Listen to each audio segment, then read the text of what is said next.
Have you ever met a jaded nurse so negative or they're so hard to manage or they're so difficult to deal with? One of the main reasons is that terrible environments create terrible people. If you stay within that toxic environment, you will become toxic. If you were like, yep, check mark, like on all those things that I just said, voila, you got yourself a toxic environment.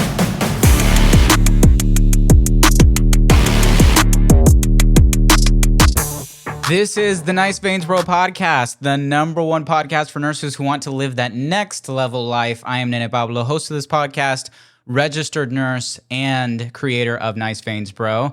I am back. This is episode 8, and I'm excited because I actually heard a statistics a while back that podcasters who start actually give up after the 7th episode. So this is the 8th. I'm not going anywhere, all right? Estoy pegado, papa. This is going to be for the long run, for the long haul. So glad that you are joining us today. Today we are actually talking about toxicity. Toxicity within nursing, what an important topic because we see it everywhere. When I say toxic, I'm not talking about nursing itself.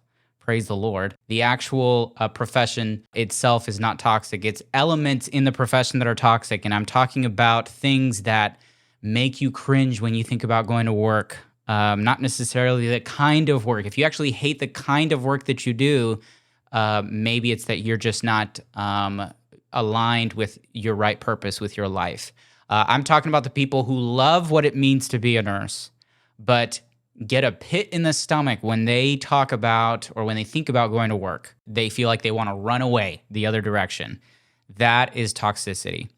It could be lots of different things. So I want to define it. I want to say why really it's the downfall of our profession, why it's causing so many people to leave. I want to share this is staggering, a statistic that I saw that when I read this, I was shocked. This is a recent study. I think they actually did it in 2022, but it's a study by Shift Med and Wakefield Research that it's a small study, but I think it speaks volumes. You ready for this? I don't think you're ready for it. 65% of nurses say they are likely to leave the profession within the next 2 years. 65. That's almost 7 out of 10 nurses. I want you to picture that. Almost 7 out of 10 nurses are thinking to leave. They're thinking to dip. And then you hear all this, all these people saying that there's a shortage. They're not even ready for what's coming, okay? People are turning their backs and leaving. Or actually, that's the other thing. It's not even the job. It's the profession. So that's a scary number. And then 36%, according to this study as well, 36% of nurses would not recommend the profession. And that's an increase from 28%. Back in 2021. That's 1 year. In 2021, it was 28%, and now it's 36%. So people are saying, I'm leaving the profession, and I'm not suggesting this to nobody. I'm not telling my family that it's a good profession. I mean, that is a serious issue. And we could sit here and talk about all the different reasons why. I think what we're going to talk about today, the toxicity that is within the element of toxicity in many jobs within nursing could be a reason. There's many, many, many reasons. And I think this part of nursing, or many nursing jobs, I should be clear on that, this part of many nursing jobs is what is turning people away. Toxicity, the downfall of our profession and how to escape it. We want to escape the toxicity. We don't want to just suck it up and live with it. We want to eradicate it. Either eradicate it or escape it. Let go. Nah.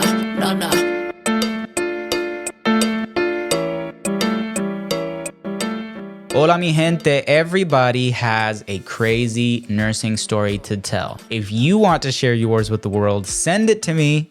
I'll feature it here on the podcast and you can get my take on it. You can also ask me questions. Love questions. Remember, HIPAA rules do apply when you're telling your story, of course, and I will make sure you remain anonymous. I don't know what you're waiting for. Send me a message, niceveinsbro.com/podcast. That's again, niceveinsbro.com/podcast. Looking forward to it.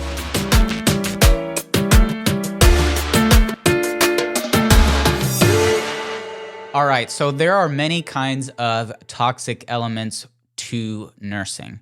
Again, I don't want to say that it's that actual nursing profession, but many toxic elements to the jobs within nursing. I think we've got to be clear about it because many people blame nursing as a whole blanket, and I would love to correct these people whenever I hear it because they go into it with the right intention and they still have the right intention, but then they turn around and walk away because of the job. Because the job that they have within nursing is toxic. The environment is toxic. And so it's not necessarily nursing a lot of times. It is the actual area in nursing or the job that they have within the nursing profession that is causing them to leave. The toxic elements within that job. And so I'm going to list many of the things, and I want you to pay attention to these because you may actually be noticing a lot of this in your job currently. So if you understand this, I feel like your heart's going to just start beating faster. You're going to be like, yes, I'm experiencing this right now. Because a lot of people, maybe they go to nursing school, they have a passion for it, they graduate and they're excited, but then they start their job and they realize something is wrong, something is not right. We have to name the problem before we can try and fix it. So that's what we're going to do, okay? Leadership neglect. This one is probably the most recognizable within nursing. You talk to a nurse and like some of the first stuff that they say about either hospitals or people who are their superiors or leadership, they feel like are not able to relate to them or they are neglecting the needs of the people who are on the front lines. What you see at the top trickles down. And if you don't got good servant leadership at the top who's willing to listen, who's willing to serve and to address some of the big important issues, it is going to affect everything. I don't care what you say. You can have as much personal responsibility as you want, which I am all about. I am like the number one champion about personal responsibility. But if you've recognized that leadership within your employer is lacking or is neglecting the needs and is not keeping a pulse to what is going on the front lines, it is going to affect what you do on a day-to-day. That is hands down. Another thing that kind of goes along with this is the profit over people business model, which we see so much in healthcare.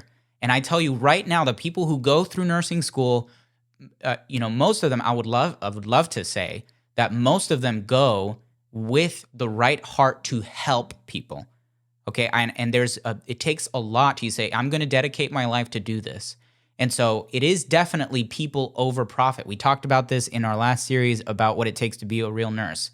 It's the heart that goes behind it, where you say, you know what, I'm going to, this is a very humanitarian job. And so I think when you start to market yourself like you're a humanitarian company or business or hospital, and then you actually start to make moves that are profit over people, that is a lack of transparency and it is lying and is downright toxic, okay? Because once you begin to let go of your mission or your original mission or you start lying to people, then it's actually toxic. So when you start seeing moves within hospitals or within areas of work where people are making changes or starting to put policies in place that actually help the profit and actually diminish the care of people that you are taking care of. Wow, did you hear that? That was so Hispanic. When you start to see policies that are put in place that actually take away care and attention and love from the people that you serve and put more attention to profit, that's a red flag. That is a toxic environment. Another one, gossip. Oh my goodness. Trash talking. Oh my goodness. Okay, I'm going to get in trouble for this. But the majority of nurses are women. And how do I say this? You talk to nurses and they will tell you, I rather work with men. It's a majority of women, I think men only comprise maybe 10%. I don't know. I have to get the statistic on that, but I'm not sure. I think it's about 10% of nurses out there are men. I've experienced this. I have a lot of female coworkers that will tell me I rather work with men hands down any day. There was one nurse that told me that she would rather work on a unit with all men and just her, specifically because there is a lot of drama. There's a lot of gossip. There's a lot of trash talking. And I'm not saying that men are totally immune to trash talking and stuff or gossip. Okay. Men do the same thing. They have they have toxic traits in a different way as well. But there is this stereotype, and I think it is for a reason. When women want to sort of deflate from a frustration, they tend to talk. Okay. And I'm making a general statement, but that's typically the way women will cope with something. And a lot of times that leads to gossip and trash talking. But it's unhealthy, and it creates a toxic environment.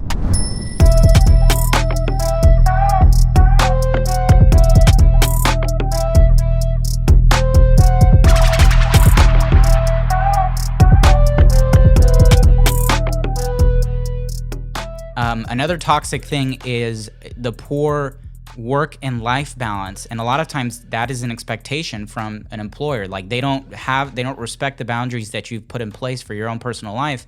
And they sort of expect you to sort of, leave everything in order to pick up a shift because you've got to help your coworkers out. Many hospitals are that way. Some of them are not. Some units are really good about this. But there are places where it's just an expectation to have a really poor work-life balance or having an extreme workload. When you think about the patient-to-nurse ratio, earlier I was reading an article, and it was saying that the majority of nurses, it was another study, I can't remember what the exact study was saying, or the exact percentage, but it was a very high percentage of nurses that feel that patients are suffering because there's an extreme workload on the shoulders of a nurse. When you think of the patient-nurse ratio and the safety of the patients, when you have a short-staffed unit, that is not healthy. Okay, it can lead to very, very toxic, a very toxic environment when you are short-staffed, and it's just an expectation to have this extreme workload, or they give you more patients just because that's the culture. For nurses who really care about patient outcomes, this would be a major issue. Another thing is the rude people just cannot see the cup half full. They always have to see it half empty. Negative, rude, demeaning people in general who are just miserable. You know what I'm talking about. That is a negative environment. That is a toxic environment. Another one is hierarchy and the rankism. Like if you've got certain nurses, we've talked about this before as well, where they think that they're better just because they work at a certain specialty, or they have a special connection with some kind of doctor. So they automatically think that they can boss people around, or they are trained in a certain skill, or they can, they are charged. So because they're charged, they feel like they can just demand things from everybody. There's like this rankism or hierarchy that can cause a really negative work environment. Politics plays a role as well. Not only just regular life. Oh my gosh, politics is, especially in the last, politics within a hospital. I mean, I don't even want to get into this, but just cover your butt kind of, policies that they put in place to make sure that the hospital just doesn't get sued. Charting stuff that you really didn't do, or you can't really reveal your mistakes because you're going to get in trouble, or retribution for stupid small stuff, or even if it's big stuff, when the retribution is more about like you get fired and people start getting fired left and right and all this stuff. Like I get the importance of keeping patients safe, but then there's also this toxic environment where you cannot learn because you cannot make mistakes. Like the whole situation with freaking what's this one nurse? Redonda Vaught. I mean, horrendous mistake. Horrendous. Negligence, where she was criminally charged and all this stuff. Like an ANA came out then later saying that it was, they were afraid about the situation where the environment in which you're not allowed to make mistakes, because if you do, then you could be criminally charged. That's not a healthy, you're afraid to reveal your mistakes because There's no learning opportunity because then you are punished for a sincere mistake. Fear-based motivation doesn't work. All of these, and the list can keep going and going and going and going. But the point that I want to make is that we've got to analyze where we work, and we've got to identify those things that I just said. If you were like, yep, check mark, like on all those things that I just said, well, voila, you got yourself a toxic environment. So, have you ever met a jaded nurse? A lot of times the reason why nurses are so negative or they're so hard to manage or they're so difficult to deal with, and they're so negative is there's many reasons to it. But one of the main reasons is that terrible environments create terrible people. It's the truth. If you don't want to be a terrible person, a nurse, you've got to leave the terrible environment. You've got to leave the terrible environment. If you stay within that toxic environment, you will become toxic. You will become toxic. The main point I'm saying is we've got to identify what it means to be in a toxic environment or in a toxic job or the toxicity when it comes to nursing. We've got to identify those flags or those key elements so that we can recognize it and say, oh, this is what it is. Let's put a name on it. Let's point at it and bring it to light. Okay, because here's the hope. Here's the thing that we can look forward to is the fact that you can escape that toxicity. We talk about toxicity in nursing. You can escape it. You can escape the toxicity in the job that you have within this profession. You do not have to suck it up. You don't have to just deal with it. This is not something that you have to get up and leave and stop being a nurse because being a nurse means you have to work in a toxic environment. That's just not the case. It is not the case. So I want to share a little bit of encouragement and tell you, you don't need to work in that environment. You have an option. You have options, in fact. You have multiple options. There is a way to escape toxicity. And I'll tell you exactly how I think we ought to escape toxicity.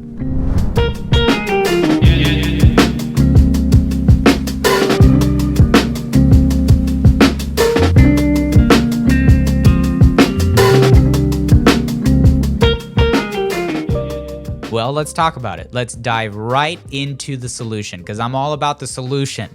You don't have to leave the profession. We talked about almost 7 out of 10 people are leaving. And by that, by those standards, like in 2 years, we ain't gonna have no nurses. And then we're really gonna have a nurse shortage.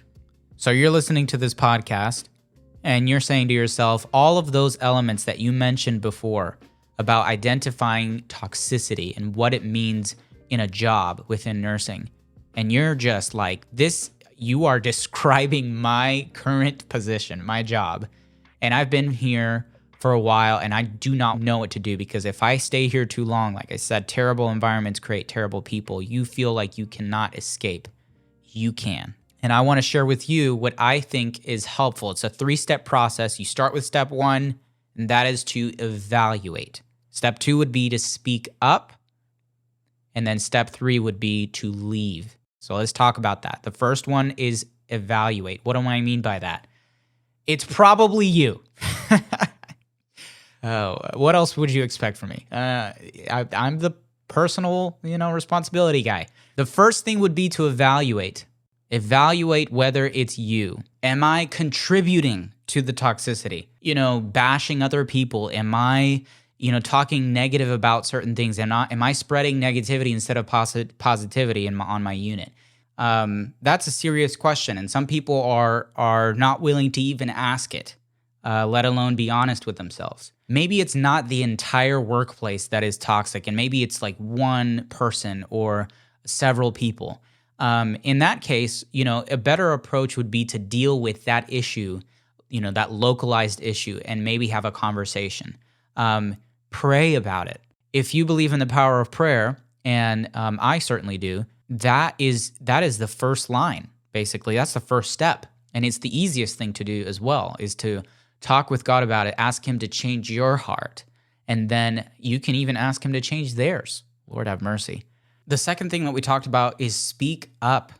If you don't speak up about something that you know is wrong or the toxic environment, expect backlash. You're going to get backlash. You're going to probably get a supervisor or something like that when you go up the chain of command where they're going to, question whether you're just weak sauce and you can't handle it and all this stuff. But at least you will walk away knowing that you said something. You don't want to be the person who complains about something and just suffers in silence or leaves in silence. You want to be able to speak up. And the reason is because you are not only advocating for yourself, but you may actually be advocating for someone else who's too afraid to stand up for themselves. And so speaking out against something within your work environment that is toxic is absolutely part of being, it's a nurse's trait. It is advocacy, not only for others, but for yourself. So speak up about it. And then if those things do not work, and you give it time, of course, if those things do not work, then I would say you've got to leave.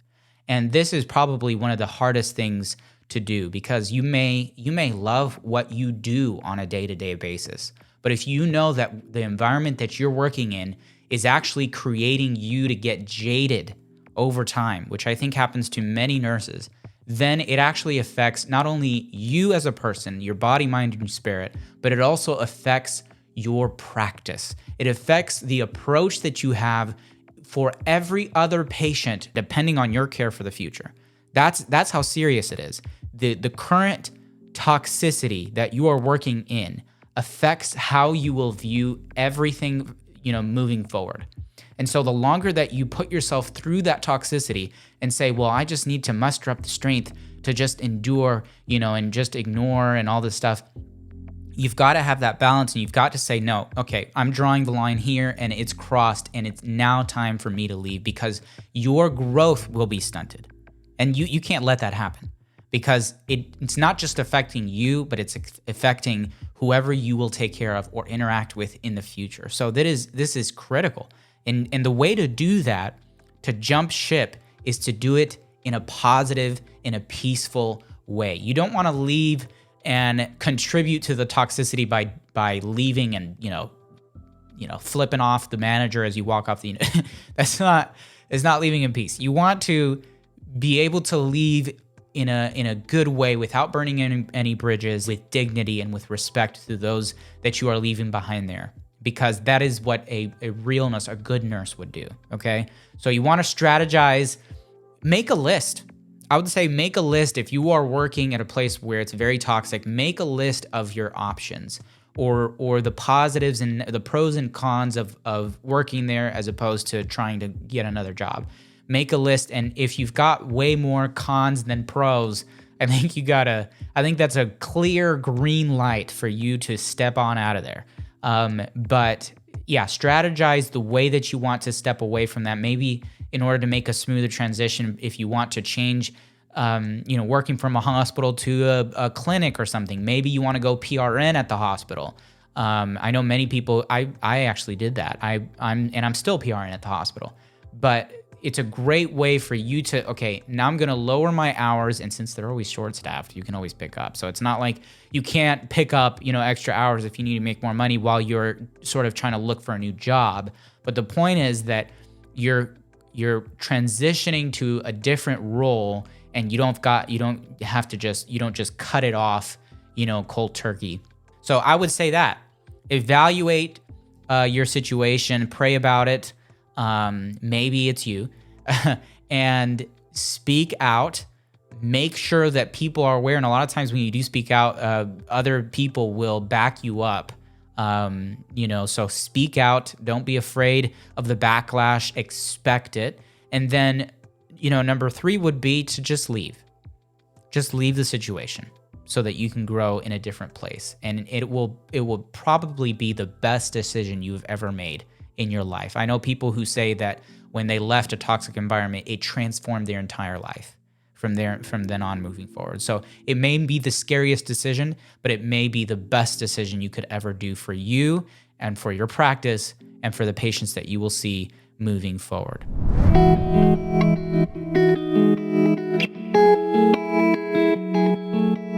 Hey, I just want to thank you for listening. It means the world to me, especially because at the time of this recording, I'm still only a couple months from starting this whole thing. So if you're interested in helping me build this brand even more, please share this podcast on your social media and grab some merch from the website at niceveinsbro.com. Got some great stuff there for sale. Send me a DM on Instagram and share some encouragement, some love, and some hate. I will welcome that too, but don't be shy. Talk to you soon.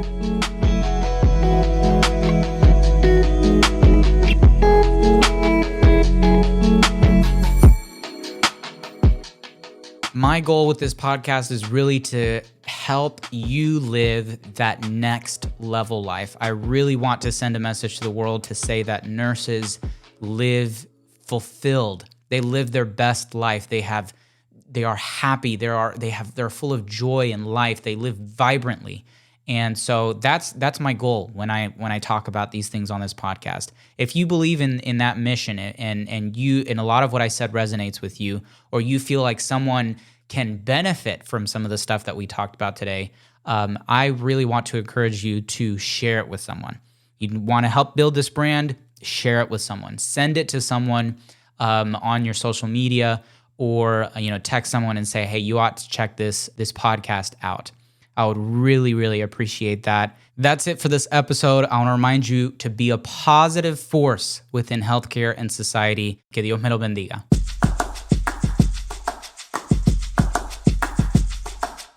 When I would listen to podcasts before I became a podcaster myself, I didn't realize how much leaving a 5-star review helped. And so now on this side, I just want you to know that it really does mean a whole lot when people review and share the content.